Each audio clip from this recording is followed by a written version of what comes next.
लखनऊ में आज समाजवादी पार्टी के राष्ट्रीय अध्यक्ष अखिलेश यादव ने अपने सहयोगी दलों के साथ सीट शेयरिंग को लेकर बैठक की। इस बैठक में आगामी चुनाव की तैयारियों और सीटों को लेकर चर्चा की गई। बैठक में मौजूद महान दल के नेता केशव देव मौर्य ने कहा कि आज शाम तक पहले और दूसरे चरण की सूची आ जाएगी। साथ ही उन्होंने बताया है कि अखिलेश यादव के साथ चुनावों को लेकर बातचीत भी हुई। केशव देव मौर्य ने कहा कि उनका गठबंधन यूपी की सभी 403 विधानसभा सीटों पर चुनाव लड़ेगा। बैठक में शिवपाल यादव, संजय चौहान, कृष्णा पटेल, ओपी राजभर और केशव देव मौर्य के अलावा आरएलडी प्रदेश अध्यक्ष मसूद अहमद भी शामिल हुए। इस पूरी खबर पर ज्यादा जानकारी दे रहे हैं लखनऊ से हमारे संवाददाता अनुराग सिंह। यूपी में होने वाले विधानसभा चुनाव को लेकर तारीखों का ऐलान हो चुका है। यही वजह है कि सभी सियासी दलों में माथापच्ची का दौर शुरू है। पतले चरण का मतदान बहुत जल्द ही होगा। इसको लेकर उम्मीदवारों के नाम फाइनल किए जा रहे हैं। इसी बीच एक दिलचस्प खबर यह है कि समाजवादी पार्टी और भारतीय जनता पार्टी के बीच जो लड़ाई है वो कर्कश होती दिख रही है।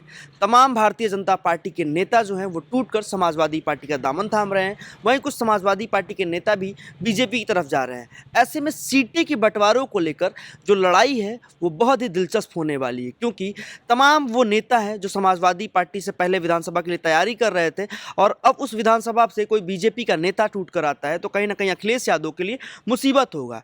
अब इस मुसीबत को कैसे मैनेज किया जाए, इसको लेकर अखिलेश यादव ने पार्टी कार्यालय पर अपने सहयोगी दलों के नेताओं के साथ बैठक की। इस बैठक में शिवपाल यादव, ओम प्रकाश राजभर, केशव देव मौर्य, इसके साथ ही आरएलडी के प्रदेश अध्यक्ष मसूद, तमाम वो नेता मौजूद थे। इनके साथ उन सीटों पे बात हुई कि किस तरह से सीटों का बंटवारा हो।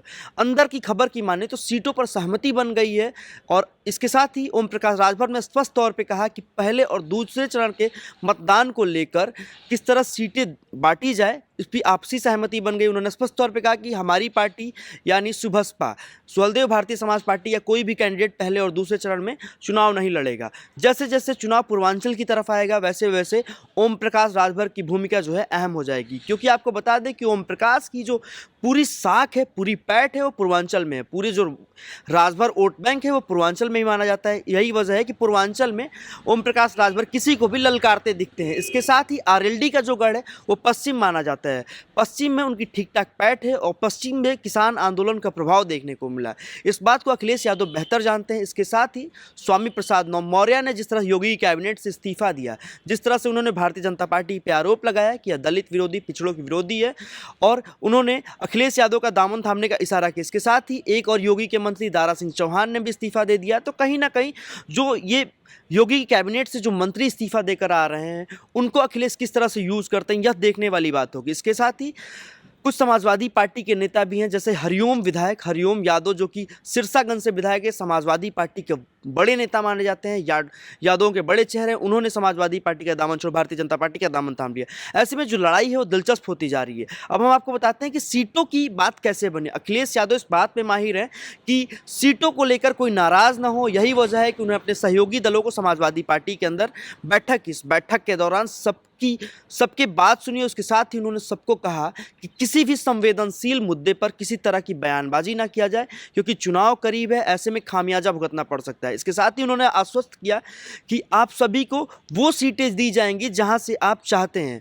इसमें एक बात यह भी निकल कर आई कि प्रसपा को समाजवादी पार्टी 6 सीट दे रही है, जिसमें गुन्नौर सीट से शिवपाल सिंह यादव खुद लड़ेंगे और जो उनकी पैतृक सीट है जसवंत नगर, वहां से अपने बेटे आदित्य यादव को चुनाव लड़ाएंगे।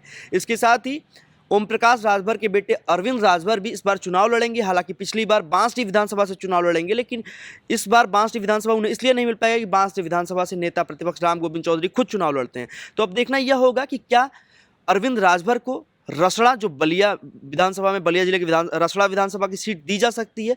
एक बात स्पष्ट है कि तीन जो नए चेहरे हैं, आदित्य यादव, अरविंद राजभर और केशव देव के बेटे जो हैं वो भी इस बार चुनाव में लड़ेंगे। तो अब देखना यह हो कि समाजवादी पार्टी अपने सहयोगी दलों के साथ पूरी चुनाव को किस तरह से अपने पाले में रखती है। इसके साथ ही जो योगी सरकार है, बीजेपी है, किस तरह से अपनी उपलब्धियां बताते हुए, अपने कामकाज को बताते हुए इस बार विधानसभा चुनाव में जाती है। मैं अनुराग सिंह, न्यूज़ बिन के लिए लखनऊ से।